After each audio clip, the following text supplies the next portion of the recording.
You all have a story about why you came to St. Andrew, and a related one about why you stayed here.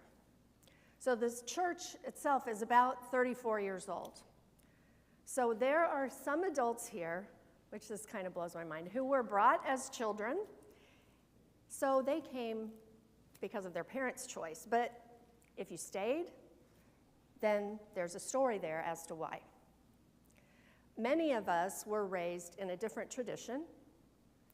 Some of us were raised in a different Disciples of Christ church. Some of us were not raised in church at all. And it's not an exaggeration to say that some of us found this place when we were close to giving up on church altogether. For those who did come from another church, it's possible that part of your story is about your realization that the church you came from wasn't a good fit for you or for your family anymore.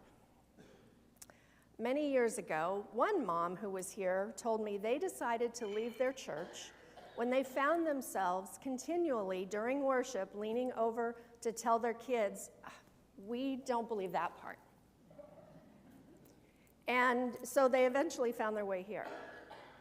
Whether it's basic theology, doctrine, values, a lack of openness to the LGBTQ community, a feeling that you no longer fit for some reason, something sent you in search of something new, a better fit. But it's a big deal to leave a community that you love.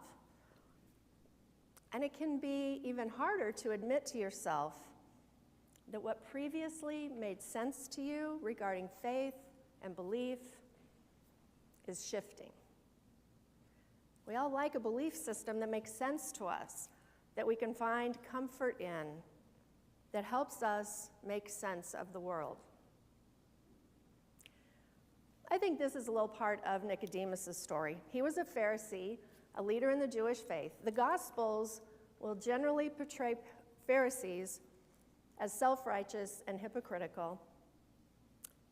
But Nicodemus was likely faithful, loved God. Yes, he knew the rules backwards and forwards, but he kept the faith, so to speak. And he saw something in Jesus that didn't quite fit with his well-constructed world and comfort zone. So he comes to Jesus under darkness of night. Not exactly on the radio show, but he kind of sneaks out when most people won't see him. He comes to Jesus to try and make some sense of this dissonance that he's feeling. And he uses the language of certainty. He says, as if it's a given, well, we know that you are sent from God, and we know this because of the signs that you've been doing. And Jesus doesn't really congratulate him on what he knows. And then Jesus' response about being born from above, or born again, reborn, as we heard this morning, doesn't really help him much, because it doesn't really make sense on the face of it. Jesus' language is confusing and ambiguous. I mean, even the word he uses can be interpreted as born again, born from above, born anew, born from the beginning. These are all ways in which the word has been used in other parts of the Bible. And Nicodemus seems to take Jesus' statement literally. So when Jesus expands on it, saying that to enter the kingdom of God, you must be born of water and spirit, well, for a literal, concrete thinker looking for clarity, this is probably more than a little frustrating. And the last thing we hear from Nicodemus at this point in the story, at this point in the gospel, is the query, how can these things be? He's just kind of lost. And he apparently kind of drifts off at that point, and Jesus begins to talk. And this is the passage where we get John 3:16. And if I had an extra half hour for the sermon, we could also talk about how that has been interpreted differently in many different times and places. and it's probably going to have to wait for another day. But you can Google ambiguity in the Bible and find lots of opinions. There are folks who want to convince you that there's no ambiguity in the Bible. They want to attempt to explain away everything that even seems ambiguous. These are generally the folks that are pretty certain that there's one way to correctly follow Jesus, and they have that figured out. There are also folks that will give you an endless list of many ambiguities in the Bible, many places where it contradicts itself. And they're not wrong. You'll hear religious people, you'll hear non-religious people point all those things out, which could be kind of fun to go through if we had more time. But to consider just one, besides the one we just heard, we can look at the various names of God that are used in the Bible. So in the story of Moses and the burning bush, God says God's name is, I am who I am. It's not super clear. There's El Shaddai, whose meaning is somewhat uncertain. There's the Shekinah, which means God's presence, and it is one of the names used for God in the Bible that is feminine. And there's lots more.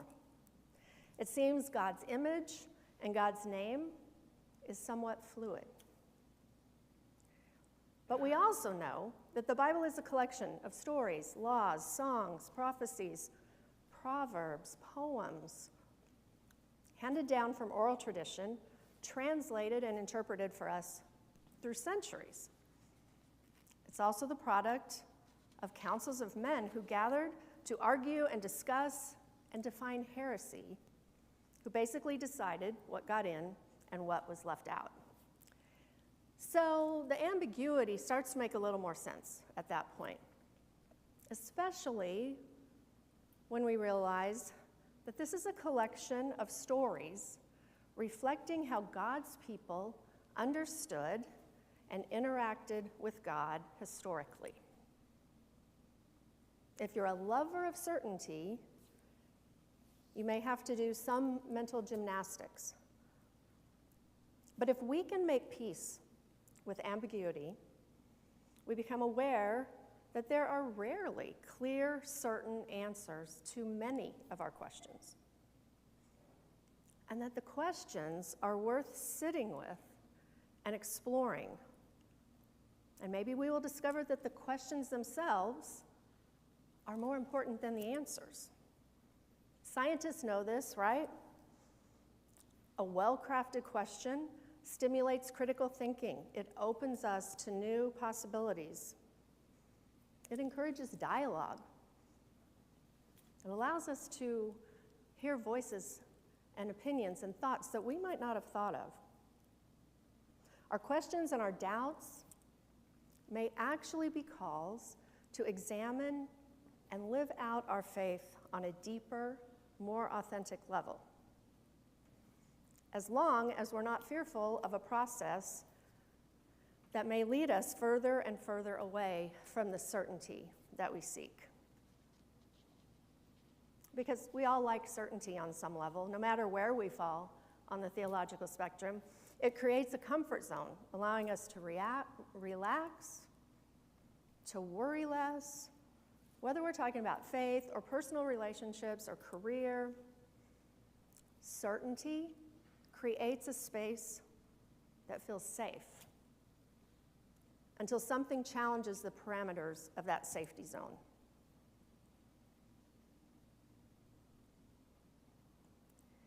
We're probably all familiar in our own lives with someone,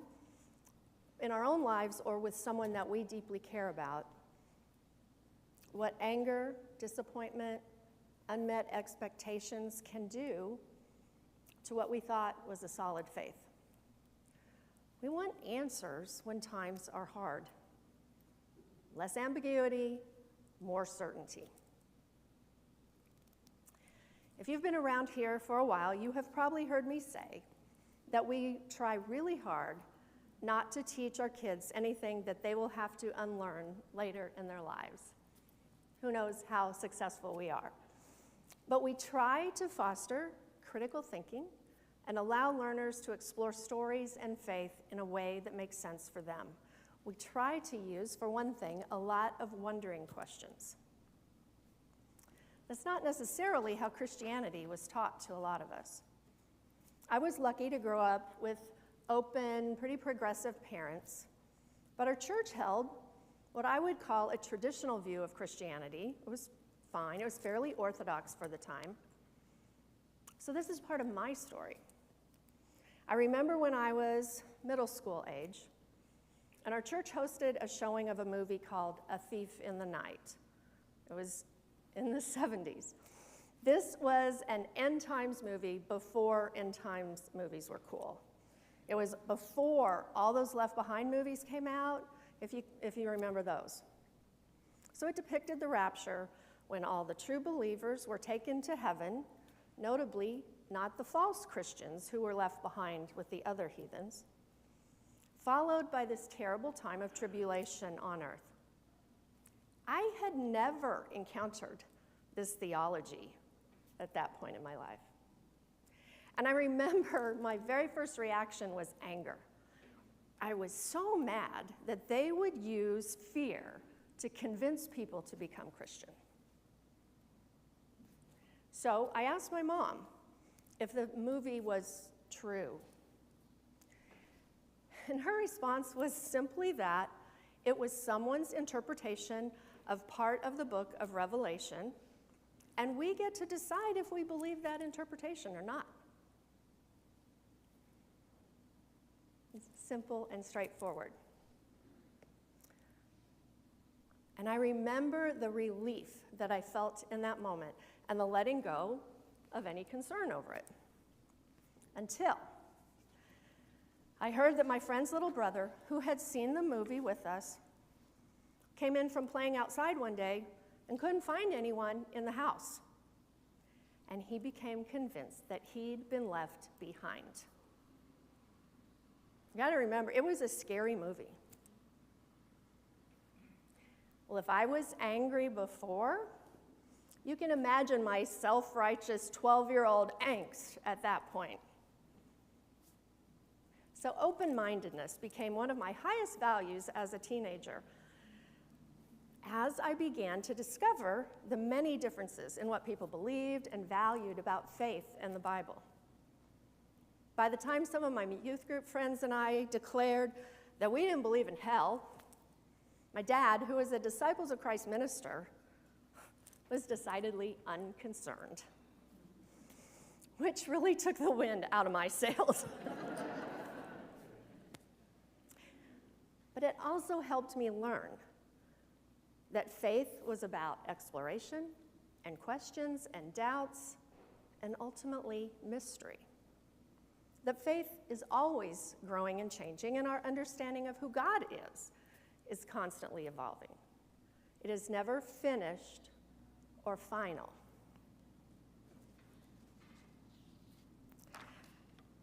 And if we can accept uncertainty and ambiguity in the Bible and in our faith, we open ourselves to new discoveries and a valuing of curiosity and imagination that can touch every area of our lives, allowing us to be drawn into the wonder and the mystery of God's beloved community. So we've been exploring traits of the beloved community for several weeks now, some of which included radical hospitality, advocating for the vulnerable, authenticity and trust, nonviolence. None of these traits exist without an embrace of ambiguity. If we believe we are still growing in our faith, then we must admit that there are things we don't know and may never know. Working towards the beloved community requires us to honor and celebrate the diversity of others' beliefs and worldviews and values. When we let go of the need for certainty and accept the fact that we don't have all the answers, then we realize we're on a journey, that we can't know the ultimate destination, and we are able to recognize the worth and the dignity of all persons and the journey that they are on.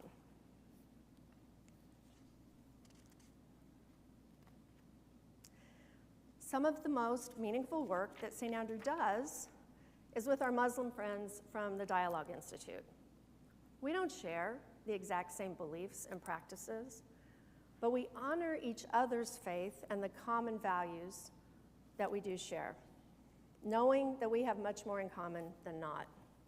The work we do with Kifa on justice issues in Kansas is the same, partnering with people of all faiths to advocate for the vulnerable. The work of our Racial Justice Task Force, our Indigenous Discussion Group, our Hand of Welcome work with refugees, they all rely on these same values, that in order to build trust with folks who are different from us, we are called to honor their humanity, their voices, and their sacred journeys.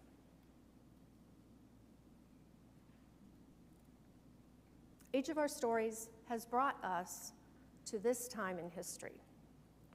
And the truth is, we can't do this alone. We can't create the beloved community here on earth until we learn to honor the diversity and embrace the ambiguity that we find in all God's people.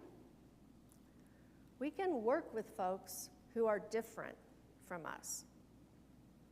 And it's looking like that may be key in the days to come. I get a daily devotional from Cameron Trimble, a United Church of Christ minister and author. And this week, she talked about Belgian chemist Ilya Prigogine. Prigogine studied how complex systems behave under stress. And he found that when chaos increases, small pockets of order, what he called islands of coherence, can stabilize the whole system. These islands don't have to be big or powerful. They just need to hold steady, like anchor points in a storm, not giving up until the chaos burns itself out and new patterns can emerge. Trimble says, Jesus modeled this kind of leadership long before Prigogine gave it a name. He didn't overthrow Rome. He gathered a small, resilient community, teaching them how to love fiercely, resist injustice nonviolently, and care for the least among them. Maybe the beloved community comes like that. When we find or create islands of coherence, when we ask questions, make connections, and honor the dignity of all. When we let go of certainty and fear and embrace the ambiguity and the mystery of God, we remember the stories that brought us to this place in time and hold steady to God's dream for the world. May it be so.